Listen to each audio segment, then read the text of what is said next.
I want to talk to you today. After the Beatitudes in the Sermon on the Mount, Jesus uses two metaphors to talk about what a Christian should be. In verse 13, he says, "You are the salt of the earth." You are the salt of the earth. But if the salt has lost its savor, what good is it? Except to be thrown out and trodden underfoot. So what is he talking about here? In the world, there are two main functions of salt. One is a preservative. Even if you go to the grocery store and look at cans of food, one of the first ingredients you will see is salt, because it preserves things. It preserves the freshness. So you have the idea here that we are to be the people to preserve society. You have the preservative, and also in the ancient world it was even more important than it is today, because you had to have salt to survive. In fact, there are certain cultures that paid people in salt. If you've ever heard the phrase, "well, he's not worth his salt," that's what he's talking about. There were some cultures, especially in the dry regions of the earth, where you had to have salt. Even if you had enough water, if you didn't have enough salt, your water would not be retained in the body. So salt was incredibly important for preservation of life. It was also important for medicinal purposes. Okay, if you have a sore throat, an old remedy is to gargle with salt water. If you have some inflammation in your feet, you might soak your feet in Epsom salt.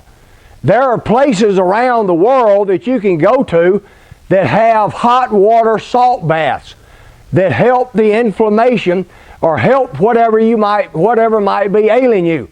So salt is a preservative. It is also used for medicinal purposes. So here's the question: how are you the salt of the earth?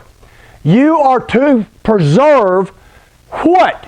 What are you to preserve?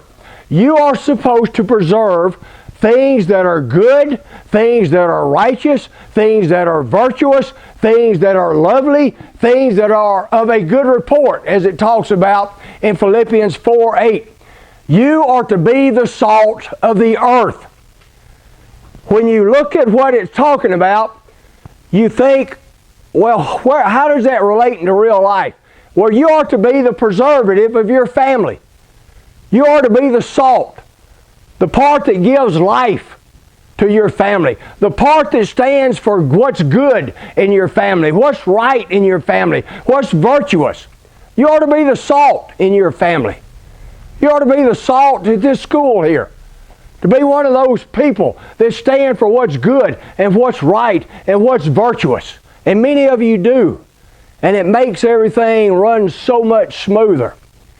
If those of you that work, you are to be the salt where you work. You are to be a representative of what's good and right and virtuous. So wherever you are to be the salt. Now here's something else you need to understand. It does not take a lot of salt. Salt helps preserve, but it doesn't take a lot of it. Everyone does not have to be salt. There's a story in Genesis 18 where God tells Abraham he's going to destroy Sodom and Gomorrah. Most theologians believe there were thousands of people that lived in these two cities. And Abraham asked a question. He says, "Will you destroy the righteous with the unrighteous?" And Abraham says, "God, what if there's 50 righteous people there? Will you destroy all of those thousands? Won't you save it for the 50? And God said, "I'll save it if I can find 50 righteous people." And Abraham's really an interesting passage, because Abraham starts pushing. Abraham takes the moral high ground with God. He said, "Well, what if there's not 50? What if there's 45? Or even yet, what if there's 40? Will you still destroy it?" God said, "I'll leave it for 40 righteous people." And then he says, "How about 30? And then he says, "How about 20? And then he keeps pushing. And he says, "God, I know I have no right to ask this, but what if there's 10 righteous people? Will you destroy the city?" God said, "I will not destroy it if I find 10 righteous people." In other words, he was looking for a little bit of salt if he could find a little bit of salt in Sodom and Gomorrah, he would not destroy that. And if you know the story, he could not find 10 righteous people, and it was destroyed. There are passages such as Ezekiel 22 in verse 30, where it says, God, I am looking for a person, a man, to stand in the gap between me and the land that I might not destroy it. Just one person. But it says he found none. So here's the rest of that verse. But if the salt has lost its savor, it is good for nothing but to be cast out and trodden underfoot. So here's what you need to keep in mind.